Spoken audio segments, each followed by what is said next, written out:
Hello again, grade 5.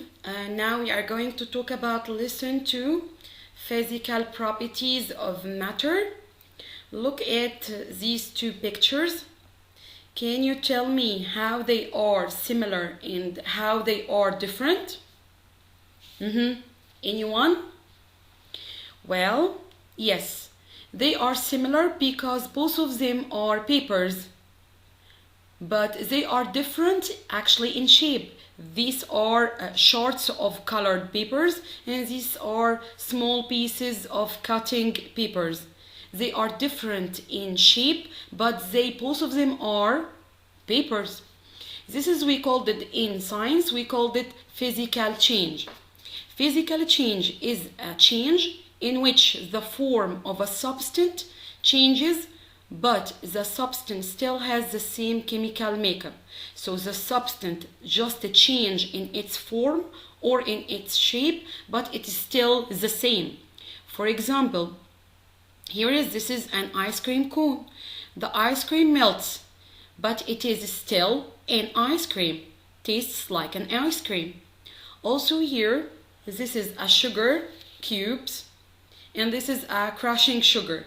Both of them are sugar, but they are different in shape. This is a crushing one, and this is in cubes. We call this a physical change in form or in shape only, but the structure be the same. Changing water states. We know before that water can be in 3 states: ice, water, steam. Ice, it is a solid state. Water, it is a liquid state. Steam or water vapor is a gas state. This happens during 4 processes. We call them melting, evaporation, condensation, freezing. During melting, the ice becomes a water. During the evaporation, water evaporates to be the steam or water vapor. During condensation, the water vapor changes to be liquid. And during the freezing, liquid water changes to be an ice, a solid state. Like here, ice melting actually in 0 Celsius degree. When the temperature decreases to be Celsius degree, the ice begins to melt and it changes its state to be a water. And if we raise the temperature of the water to be 100 Celsius degree, we raise it up, the water will be evaporate, will be a water vapor and changes to be water vapor or steam during evaporation.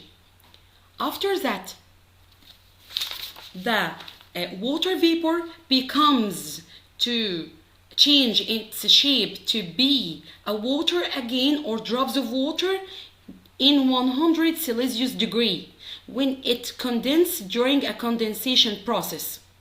After that, the water begins to change into a solid state in 0 Celsius degree. It becomes to freeze. So we can tell that there is 4 process, and there is 2 temperature, 0 Celsius degree and 100 Celsius degree. So we can find that the melting point of the ice will be 0 Celsius degree, and the freezing point of the water will be 0 Celsius degree. And also, the boiling point of water is 100 Celsius degree to become water vapor, and the condensing point to change water vapor to drops of water, it will be 100 Celsius degree. So 0 Celsius degree is the melting point, as we said, and freezing point. 100 Celsius degree is the boiling point and condensing point of the water states. We measure temperature by use 2 types of degrees, Celsius degree and Fahrenheit degree.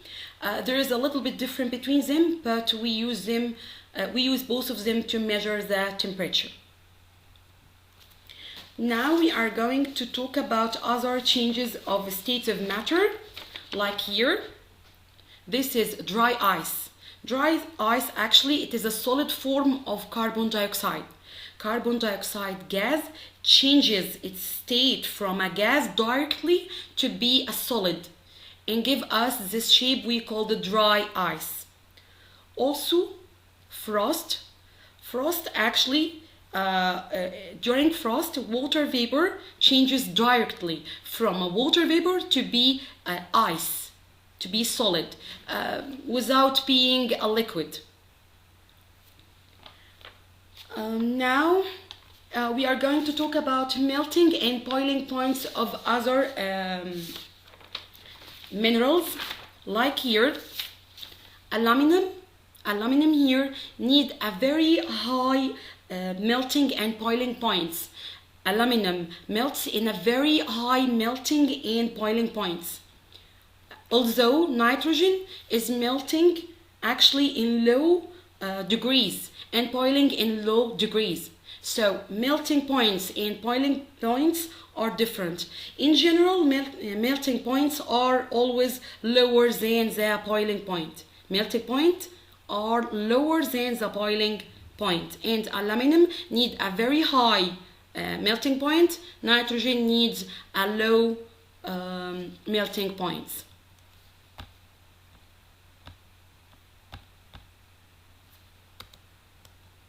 Now we are going to talk about density. Density, actually, look here to these two objects. Actually, both of them has the same dimensions. Both of them are cuboid. And here is this one is made from iron and this one made from sponge. Both of them has the same size, but they are different. This is from iron and this is from sponge. If I put both of them on the water, I can find that iron will, what will happen to the iron? Iron will sink and sponge will be afloat. This means that both of them has a different density. Density is the measure of how closed, packed an object's atoms are. Here in iron, the atoms of iron are actually very closed.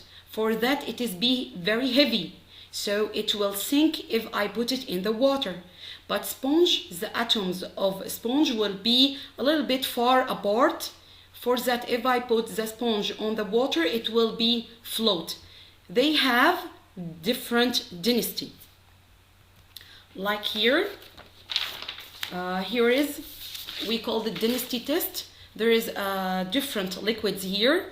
They have different density, and less dense liquids be float on denser ones. So this liquid is actually oil. It has a low density, and this is the lowest one. It is maple syrup. It has a biggest density. So they have a different density. For that, some be in the bottom and the other float in the top. There is a relation between mass and volume to measure the density. If we want to know the density of any object, we should divide its mass on its volume to measure the density by this relation. And in general, the density of solids are bigger than the density of liquids and than the density of gases. Now we are going to talk about mixture. What's the meaning of mixture? Mixture is a combination of two or more different substances together. For example, concrete here, that we use it in buildings. Concrete actually is a mixture of cement, gravel, and sand together to make a mixture. Also, this is salad dressing. It is a mixture of oil and other herbs and salt to make this mixture. Air actually is a mixture. It is a mixture of many types of gases oxygen, nitrogen, carbon dioxide, water, vapor. So air is another type of mixture. Now we are going to talk about solution. Solution is a mixture. Solution is a mixture in which all the parts are mixed evenly or equally. So if I drop a tablespoon of salt in the water, it will give us a salt water solution. Also, if I put sugar inside the water and turn it on, it will form a sugar water solution. Also, if I drop two liquids like the milk on the tea, it will give us another type of solution, liquids solution. Other physical changes like recycling. During recycling, we reuse the materials to make other products, and we considered these are a physical changes. So recycling is a physical change because we reuse the materials again to make another product in another form.